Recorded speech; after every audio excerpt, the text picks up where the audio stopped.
Welcome to the Believe in the Land show. My name is Andy Billman.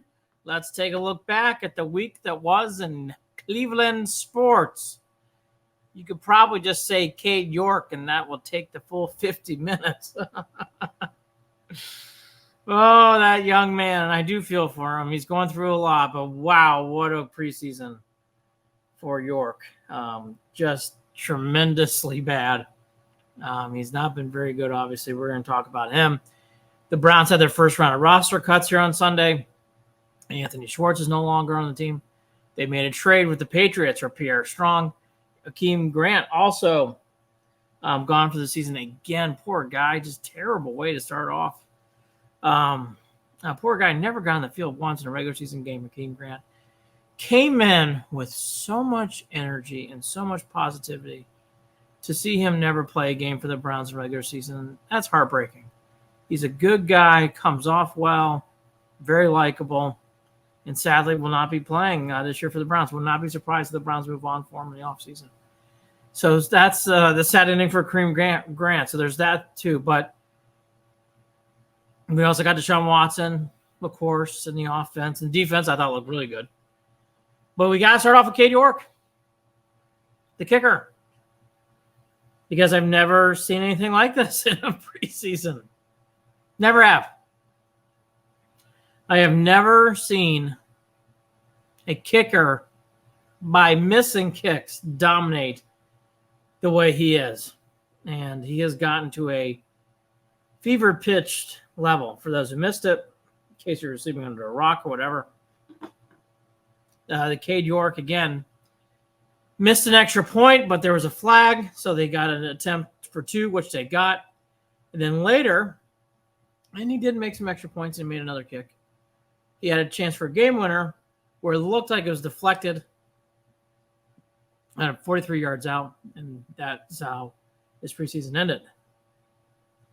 Look, let's be real people for a second. You feel for the young man. He's going through a horrible, tragic event in his professional career live in front of everybody. That's why you get paid big bucks in the NFL. You get paid to play for a reason. Famous line by Mike Francesa, that's true. You get paid to play. And it doesn't mean Cade York's a bad person. It doesn't mean Cade York's a bad guy. It just means he's struggling kicking. Let's also say that too. All that to be said, Cade York has really struggled. And it's not performing well. He's kicking awful. As he said after the game, players and fans now are taking pity on me. And I would agree with that comment. And good for Cade York. Not easy to talk about. And he's right. It's getting more pitiful rather than triumphant on any level. I mean, you just feel bad for the guy. But he's been very, very bad. And it's time to move on for the Browns. There's no look. I know there's some people out there saying, "Oh, the Browns are going to keep them move on." This organization seems to have a strange time with decisions. So I'm not ready just to say, yeah, like, oh, it's definite. He's not coming back. I would think he would be gone. You got to. It'd be good for Cade York. It's obviously good for the Cleveland. There's no way you can trust this guy. He bookended what was a terrible preseason. He started off with a miss, and he left with a missed deflection, whatever you want to call it. And the experience got more nerve-wracking as we went on. And there's no signs that he's going to break out of this. And aside from one kick in Charlotte last year, Cade York has showed nothing that he's going to be able to get out of it this year. This is a major, major crisis that has to be attended to, and you cannot kick your way through it. Look, there should be no debate. There's no like, oh my gosh, what if this happens with Cade York here? Maybe if he does this, or oh, but that guy may miss it. It doesn't matter. Cade York is such a problem. And going to be so talked about during the regular season. You cannot, in any way possible, bring him up and think positive. It's going to be a huge struggle. Huge. If he comes back. It's going to be a topic that, instead of the game, instead of Deshaun Watson, the offense, the glorious defense, will look good again. It's going to be about Cade York. That's how big this is. The Cade York misses have gotten to this point. It's very unfortunate for everybody involved, but it has. Cade York is not doing well. Cade York is failing. And it needs to be hardly hammered because he should not be coming back. There's no reason for him to be coming back here. You don't like to hammer on a guy, but he stinks. He's terrible right now. He's awful. Awful. It's uncomfortable. That first miss, jeez. You feel it. Just feel the energy. There's no way this guy's got any confidence. None. He's going to have to figure it out on the waiver wire or figure it out on the practice squad. That's that. Browns cannot.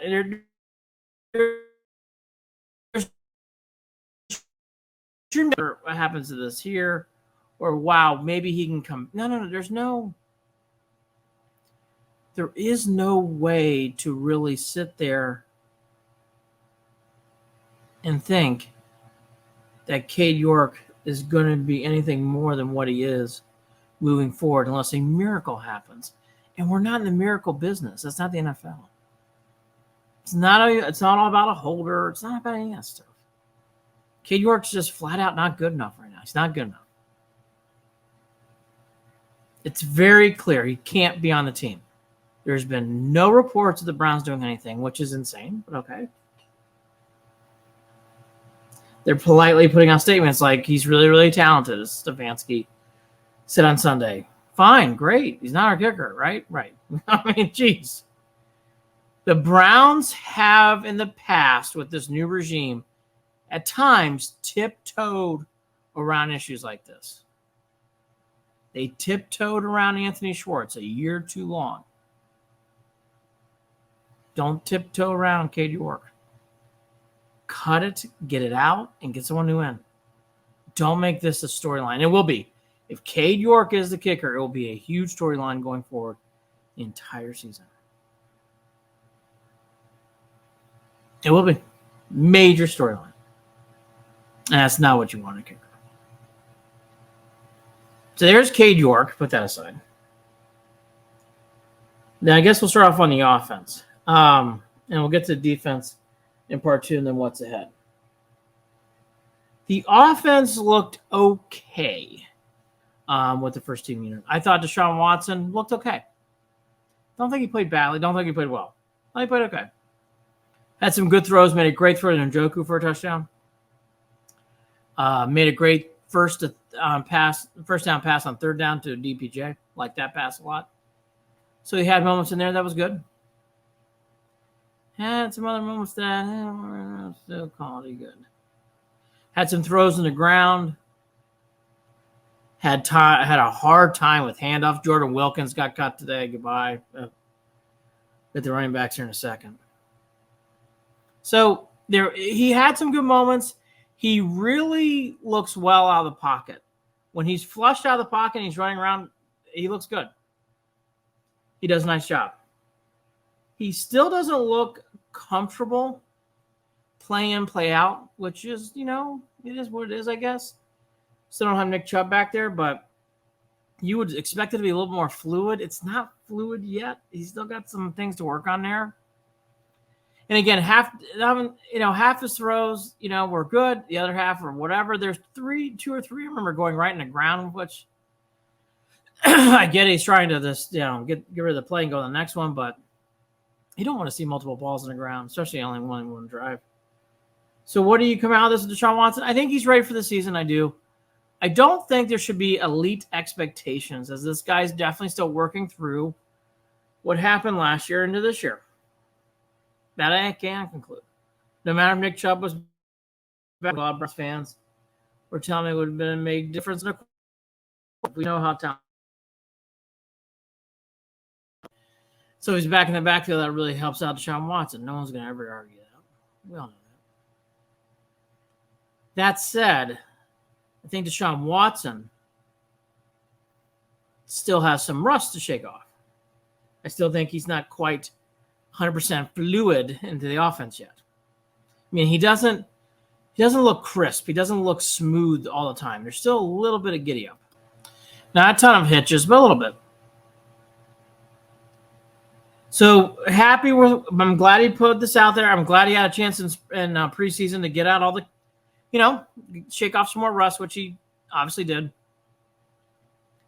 The wide receivers as a whole, again, DPJ made the nice play. Cooper is definitely not 100% when it comes to. I'm not saying injury-wise, but he's not where he was last year at this time, which he readily admitted a couple weeks ago. Looks better. Still not up to quite full speed. Hopefully he gets there by week 1. Elijah Moore was on the field. That was good to see, but he didn't do much. And really no one else stood out from the wide receivers for the most part. So the passing game, we go into week 1 saying, like what I saw from the Commanders, they definitely had a plain Jane attitude with the passing game, which I totally understand. I totally do. They weren't showing anything flashy, which they shouldn't. And that's where we are with the Browns passing game. Sean Watson, very much a work in progress. Not like at the beginning stages, obviously, but he's somewhere in the middle. Still have some things to work out there. Can't wait to see Elijah Moore in the regular season. And then we'll get to this offensive line. The offensive line struggled. Wasn't terrible. Thought James Hudson had a rough day. They definitely had some moments where the Kansas City Chiefs were putting a lot of pressure in the Browns' backfield. Okay? You take that for what it is. I don't think they were bad. I know some people were kind of mentioning on Twitter and other places that they didn't look good at all. I don't know about that. But definitely got some, things to work on heading into week 1. And again, the Chiefs did get a lot of pressure. Not a lot, but they got pressure on the Browns. Again, I don't think they played horrible. But they didn't, you want more from this offensive line that gets a lot of hype. And then there's running backs. Nick Chubb is obviously a fan favorite, team favorite. All true. But boy, after what I've seen in the preseason, if Nick Chubb gets hurt, Browns running game's in a lot of trouble. Wilkins, who had one preseason game and left, did not look the part. I know there was some issues with snaps, and some people put that on Watson. And in fact, he got credited with a couple of the fumbles. But Wilkins he didn't look good. So that didn't work. Felton he had his worst preseason game. Didn't play horrific, but wasn't good. Kelly had a couple moments. Son Hall, nothing really. And the running game with the running backs really struggled. Really had a hard time getting going. So a lot of pressure on Jerome Ford. He better be healthy. So with that in mind, the Browns went out and made a trade. They got Pierre Strong Jr., running back from the Patriots, trading away Tyrone Wheatley, the offensive tackle, back to the Patriots. And you can see why. This running game wasn't good enough. This was just not good enough in the running game. Just not. I mean, just pure and simple. This is just what we're seeing. Not good enough. And to rely on someone who you haven't seen a lot of, on Jerome Ford, that's way too nerve-wracking. So good for the Browns to at least do something rather than sit on their hands and wait. I thought that was a proper decision here. Proper decision here.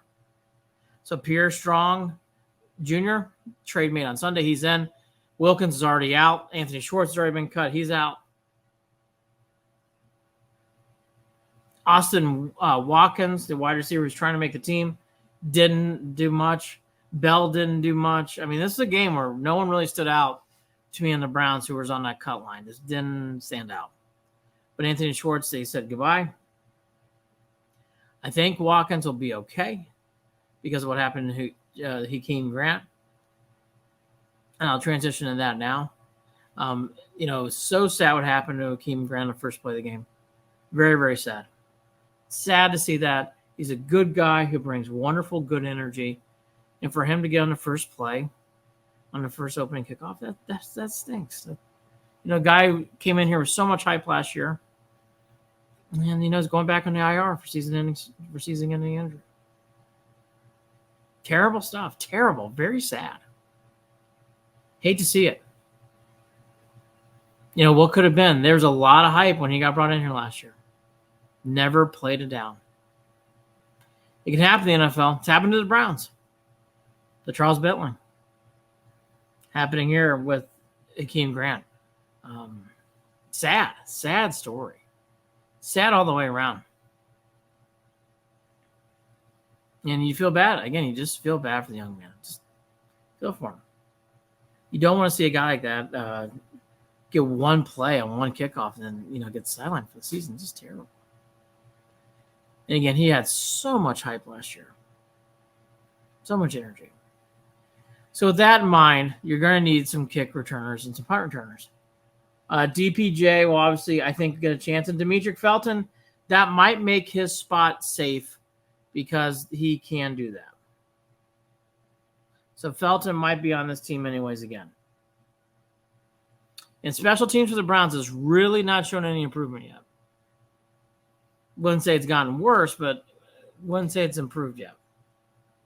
Obviously, to Cade York, and they're gonna have to improve coverage, and we're gonna have to see what they can do on now punt and kickoff returns now with the injury of Grant, which we obviously is an unknown. We don't know.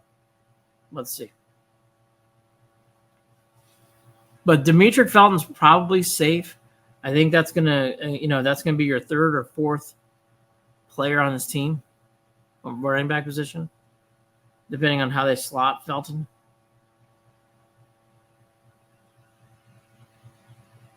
And as for the DTR in his fourth preseason game, finally looked like a rookie. He did not perform great. Looked okay.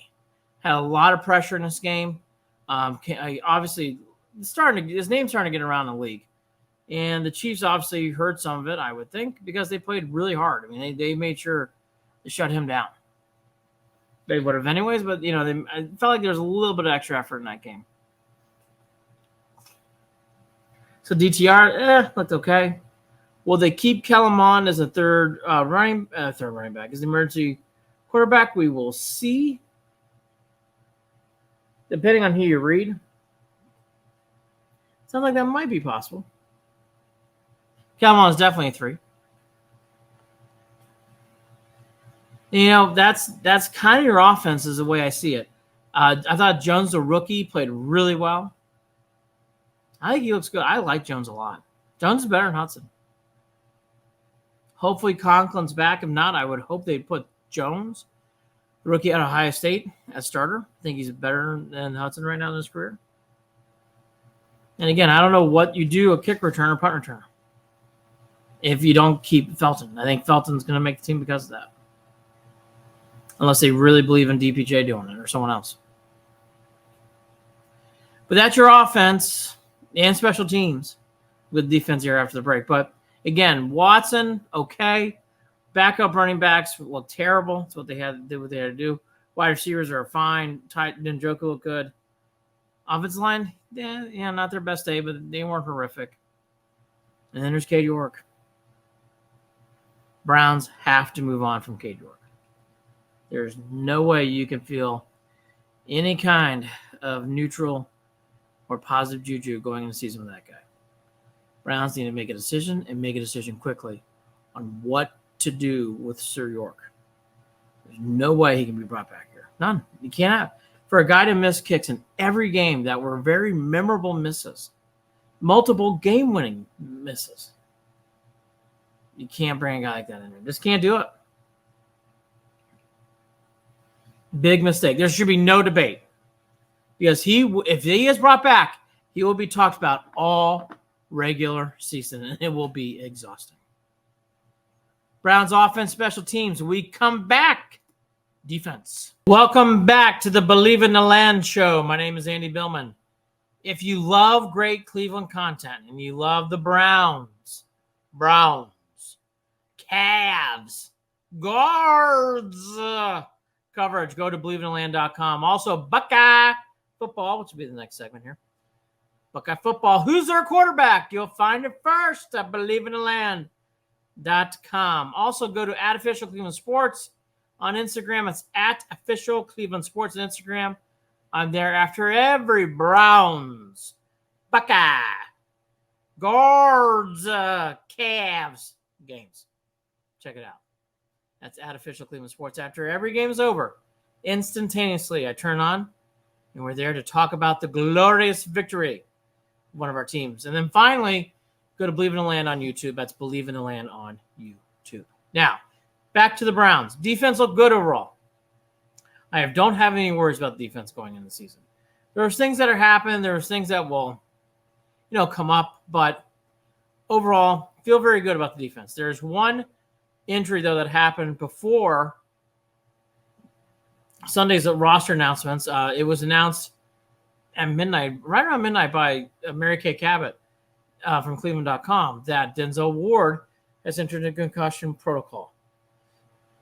With 2 weeks left, you have to assume he's not going to be ready for the regular season. That's a big bit. That's a big blow. Denzel's one of the better defenders on our team, obviously. We all know that. Frustrating way to start. Hopefully he's okay. Hopefully he's going to be feeling okay. But with concussion protocol and him having multiple concussions, I think you got to assume probably week 2, 3, maybe longer. Going to be a little bit before Denzel Ward comes back. I'd be very surprised if he was there for game 1. I mean, stranger things have happened. But with a guy with a history of now multiple concussions, I just can't see him getting on the field that quickly. So no Denzel Ward right now. He's in concussion protocol. Again, hopefully he starts feeling okay. Hopefully he'll be okay. Jack Conklin also is still in concussion protocol. Tried getting off this week. Otherwise on defense, though, aside from Ward's injury, everybody should be feeling pretty good. We have not seen a lot of Myles Garrett, but that's not unusual. So Darius Smith, I thought, looked very good. He and Garrett are going to cause problems. How are you going to – I don't know how offenses are going to stop Smith and Garrett. I just don't see it. Very, very hard. Throw in a Tomlinson and a Shelby Smith, and defensive line's come a long way for the Browns. Long way. Like what I see there. And against Darius Smith, when you watch the Browns defense, he jumps off the screen. Newsome and Emerson will probably be your starting cornerbacks unless Denzel Ward can recover quickly from the concussion. I'm a big fan of Emerson. I think he's going to be a very good player in this league. Thought he had a good rookie year. I think he's going to get better.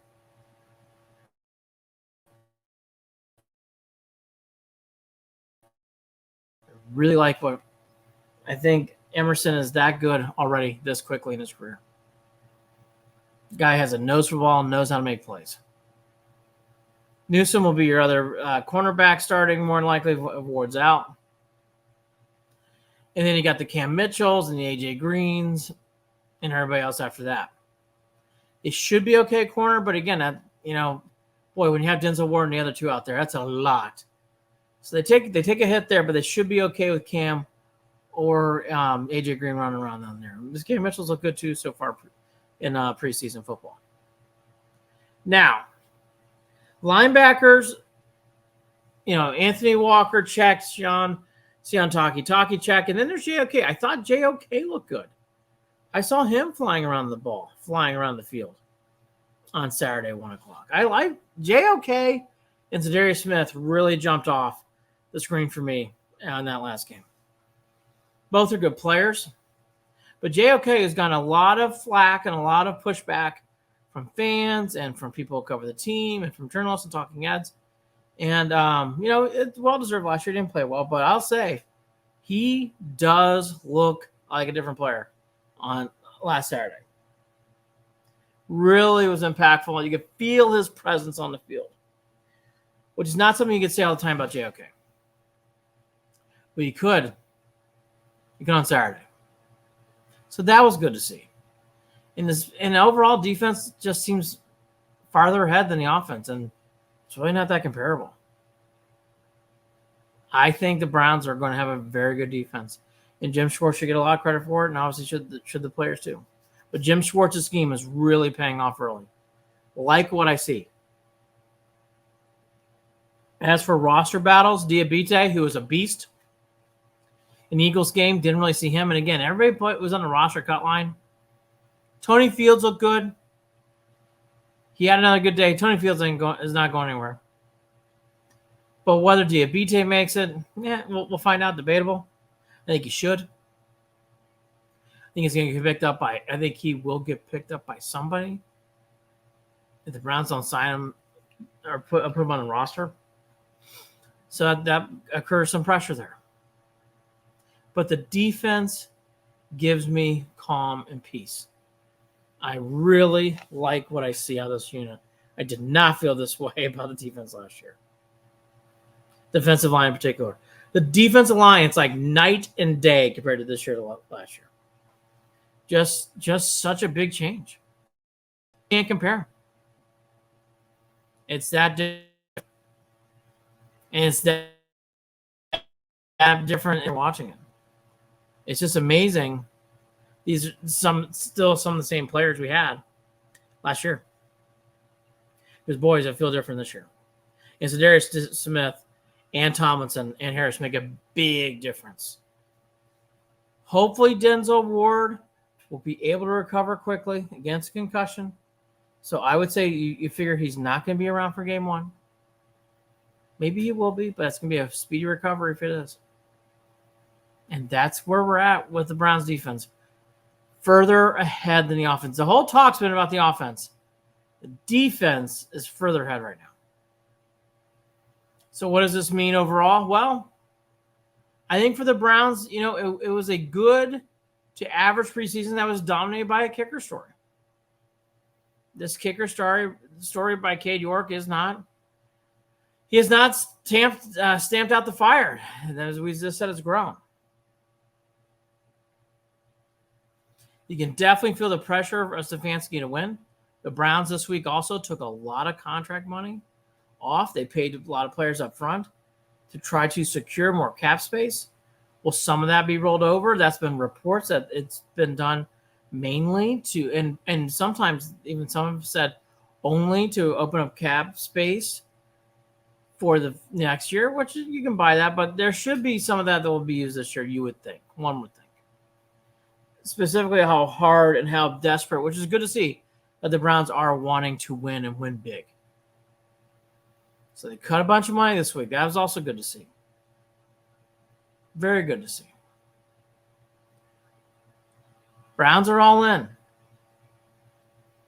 As for Coach Stefanski, I need to see more to still determine where I'm thinking. I got to be honest. I don't know if I believe in him. I just don't know.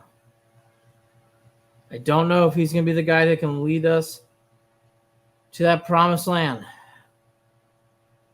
We will find out, obviously, this year. Big year for him. Huge year for him. It is the year for him. That's why Cade York, again, you cannot mess around with Cade York. Gotta get rid of him. But has Stefanski maybe feel any better about him going to regular season? Not really. I don't think he's had a bad preseason. Bubba Ventrone, shoulder shrug. Don't see a big difference yet on special teams whatsoever. And he's got a lot of curveballs now. Cade York, and sadly what happened to Akeem Grant, what happened to him tragically, them being out again for an injury for the season. But the Jim Schwartz defense, boys, there's some improvement there. The Browns rookies for this year have stood out. On a year they didn't have a first or second round pick. And Elijah Moore, their big free agent, I'll call trade, that was a huge moment. Zadarius Smith, free agent signing, making impact. The Browns have made strides in those areas, so it is right to get excited. Big thought. You cannot lose Nick Chubb. You have said that anyways before, how badly the backup running backs play, but I'll say it now. The Browns cannot afford to lose Nick Chubb. Just can't do it. Cannot afford to do so. Cade York's got to go. Sean Watson has some more rust to shook out, but better, and he's And as the season goes along, I think he will get better, especially with Chubb in the back, and you have Batonio there, and your whole offensive line set and ready to go. There is a natural ramp up that will help out Deshaun Watson. Now be good. A lot of cup money has been stashed. We'll have to see what this all means. But the roster, to me, if you want the roster battles, I don't think anybody helped themselves run the line. If they liked Watkins before this week, they're probably going to like him still. Diabite, again, didn't do much. Some of these guys who are riding that line didn't see a whole lot in this game. Browns had a challenging preseason. Not a bad one, not a drama-filled one, but a challenging one. Hopefully gets them ready as we head into 2 weeks now before the Kitty Cats come to Cleveland. That's your Cleveland Browns. We'll do more next week as we ramp up closer to the regular season. Not guards. Buckeyes. When we come back. Welcome back to the Believe in the Land show. My name is Andy Billman. You can check out all great Buckeyes football content on @Official Cleveland Sports after every game @Official Cleveland Sports starting Saturday in Bloomington, Indiana. Let's see what the Buckeyes can do. We're going to talk about that here in a few minutes. Go to @Official Cleveland Sports after the game. Go to BelieveInTheLand.com for everything Buckeye football throughout the season. Doing a bit of a preview this week. And then finally, go to Believe in the Land on YouTube. Check out everything that we do. Everything we do. Believe in the Land. Buckeyes. So, where are we at? This is a season of needing to beat Michigan. That's the theme. Maybe ask you who's unaware or has been sleeping under a rock, what is this season's about? This season's about one thing. Can this team beat Michigan? That's what's going to be hammered throughout this season.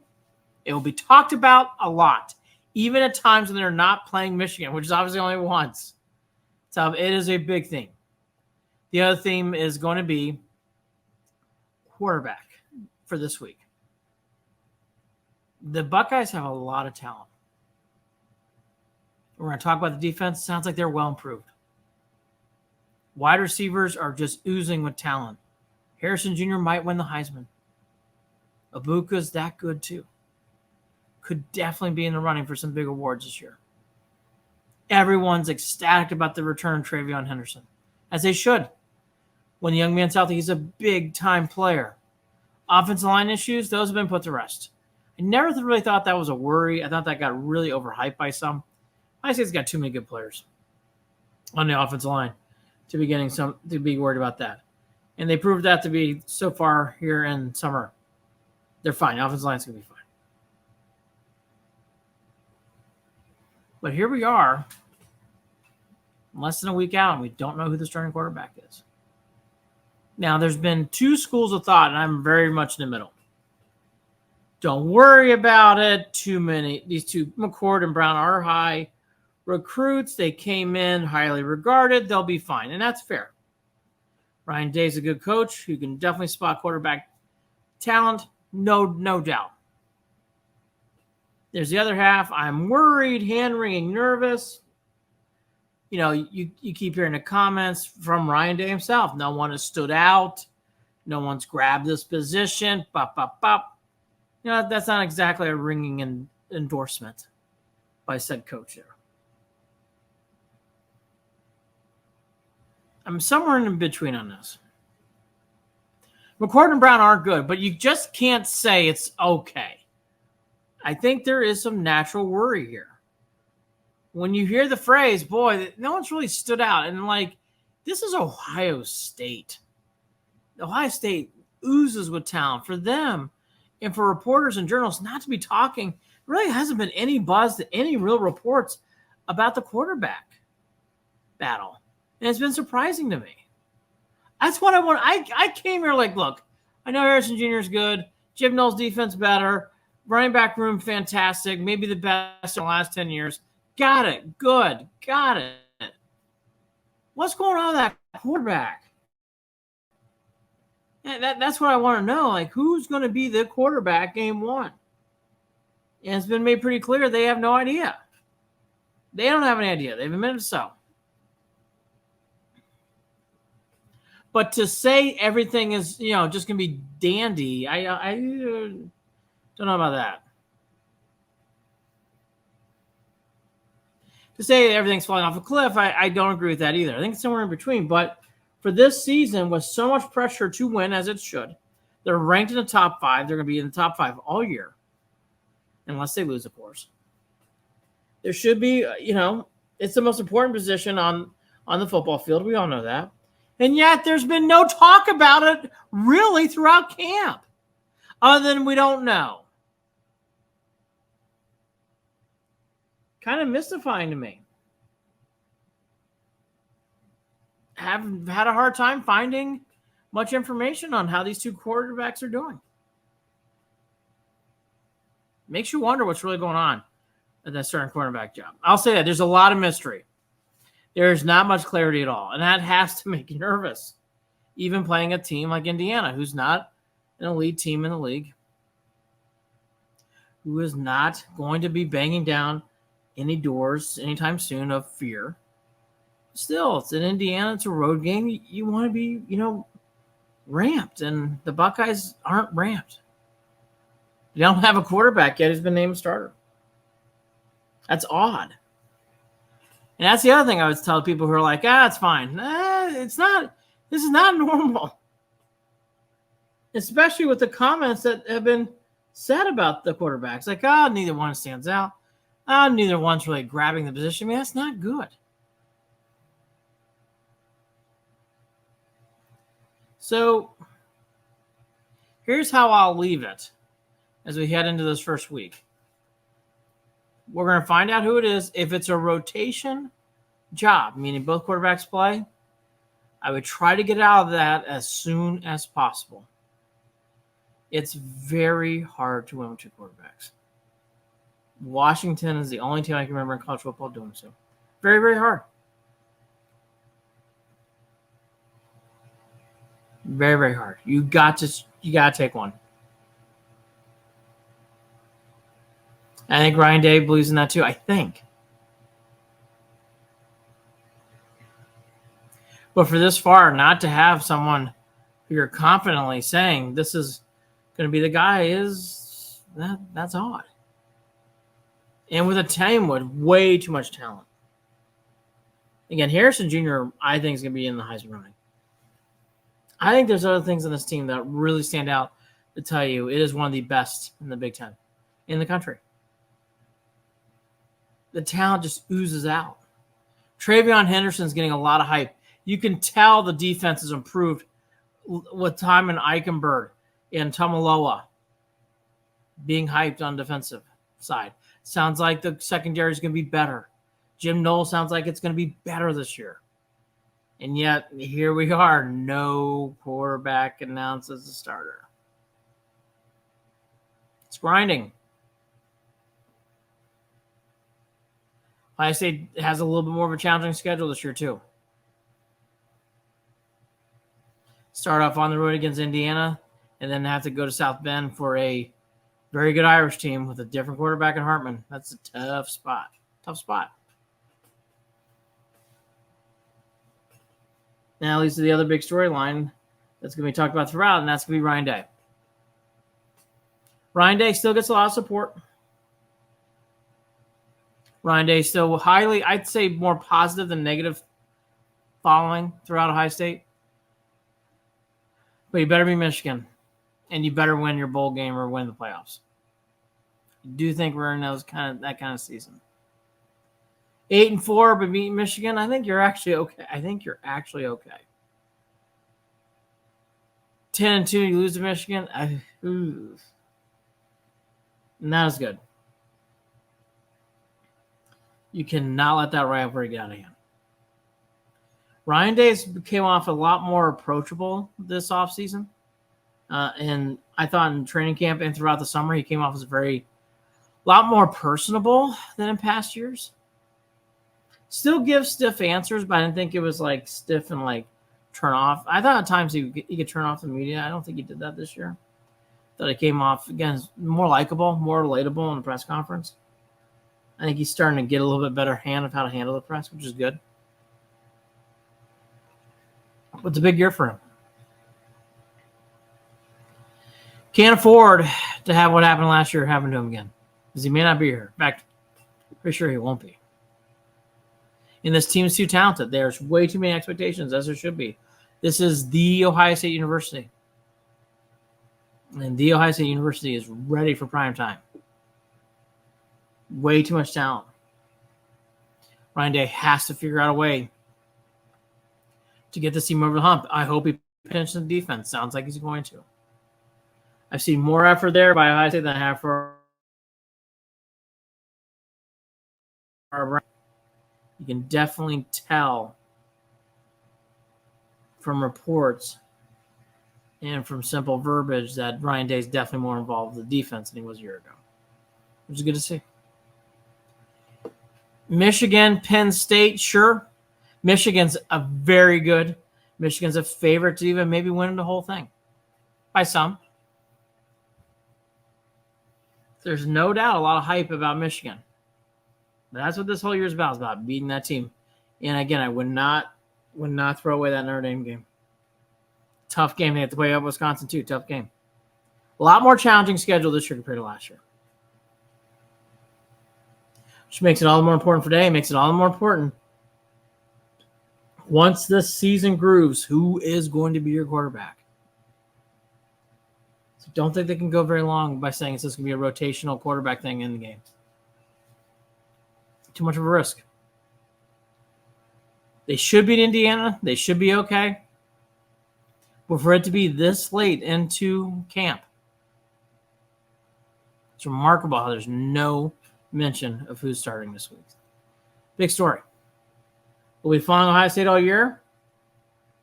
It starts off with Bloomington against Hoosiers. Guardians when we come back. Welcome back to the last segment here of the Believe in the Land show. My name is Andy Billman.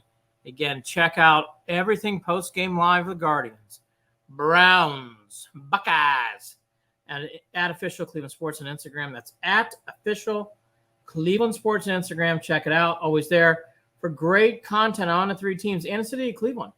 Go to believeintheland.com. Todd Hall, myself, and a staff of Tony Camino and much more, providing articles daily on your teams. I mean daily on your teams.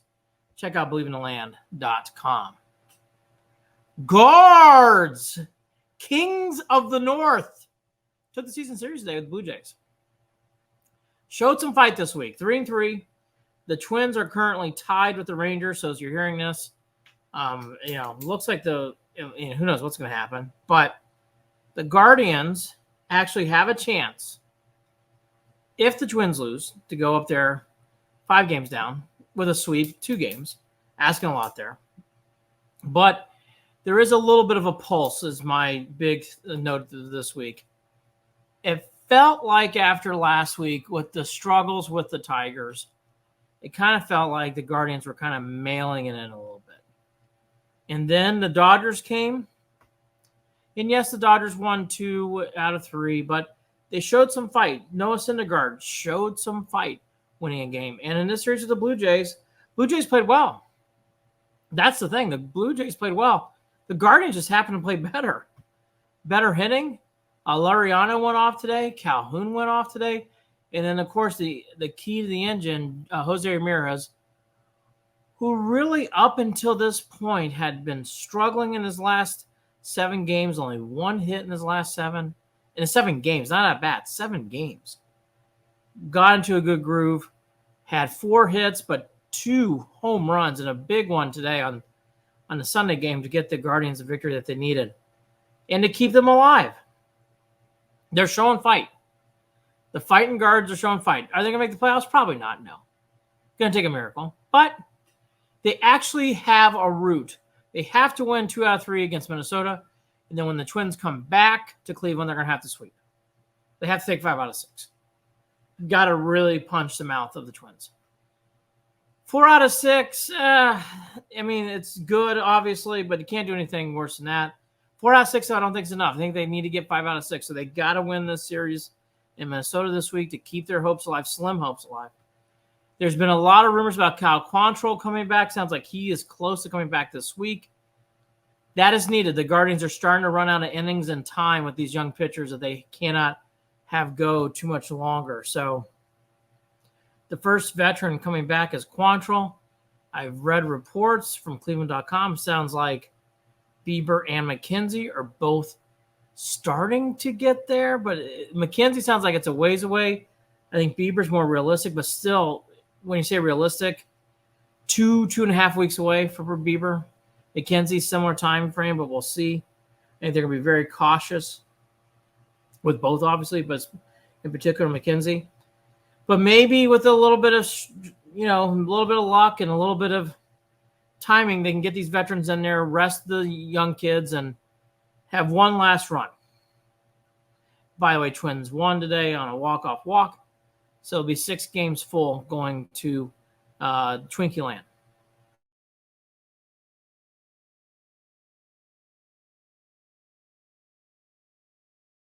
They're going to have to scrap together multiple wins against the Twins, 5 out of 6. They play 3 in Minnesota, got to take 2 out of 3. Their bullpen for Minnesota is going to be whipped a little bit. That will help the Guardians. So hopefully they can take advantage of that. And, from a side story perspective, the Rangers have really fallen off. Had a big lead in this game, too. Big lead. Couldn't hold on to it. So that's for another show. But that's interesting, though, too. And then there's Terry Francona. It kind of came out throughout the week that Terry had been talking to the press about possibly starting to think about his next steps, meaning retirement. A lot of back and forth on the Instagram show, a lot of back and forth social media chatter on what to do, what's going to happen with Terry. I am pro Terry Francona staying as long as he wants. He is a wonderful manager, Hall of Fame manager. Terry Francona is going to be in the Hall of Fame someday, and he should.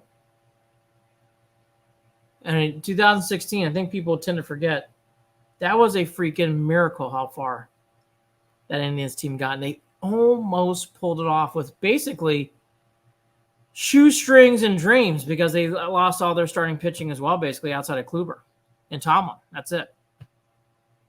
Carrasco had a horrific injury happen to him late that year, and really the Guardians were just duct tape and glue, just trying to get through the playoffs that year, with Trevor Bauer then later on having the incident with the drone. But back to Terry, he's hinting on what he wants to do. The one thing I would advise all Guardians fans, and I would advise this politely, you cannot just sit there and flimsy say, hey, goodbye, Terry, don't need you anymore, goodbye. I would warn you, Terry's done a lot of great work here. He represents the city very well, and he maximizes his talents from the team. He really does. He gets the max out of his. For people who just want to discard Terry Francona, and has he had his best year? No. Has he made some head-scratching moves? Yes, but this has been a head-scratching season. They have not had a healthy team with their pitching. They've really had to scrape and glue a lot of things. Josh Naylor, who's been their best hitter this year, has missed 4 weeks now plus. Not easy. He's been out the whole month of August. And yet, and J-Ram, it's been a weird, he's been hitting, not hitting. It's just been a weird year. I wouldn't put too much into stock into one goofy season to get rid of Terry Francona. I would hang on to him as long as you can. Guardians, Twins, season on the line. They lose 2 out of 3, forget it. Have to win 2 out of 3. Hopefully they can sweep. That's going to ask a lot. It is, but maybe they can do it. Browns, Denzel Ward in concussion protocol. Cade York, yuck. He's driving us all crazy. Still on the team as of today. Anthony Schwartz has been cut. Sadly for Hakeem Grant, his season is over. Watson, the offense looked okay. Still need some things to work out. Hopefully they get it all squared away before the Bengals game. Defense looks ready to go. Zadarius Thomas really jumps off the page. The Buckeyes, still no quarterback been named to start against Indiana. Interesting as we get close. Everything's been writing and people on the ground. They are loaded everywhere. Should be a big year for the Buckeyes. Beating Michigan will be the theme this year. But it all needs to be done around a quarterback. Guardians had an interesting week. 3-3. Could have been better, could have been worse. But 3-3 is what they did. And that was the week that was in Cleveland sports. My name is Andy Billman. Check me out at believeinland.com, at Official Cleveland Sports on Instagram, and of course, check me out all over the place here in WHK. Have a great weekend. Go Guards. Go Browns. Go Buckeyes.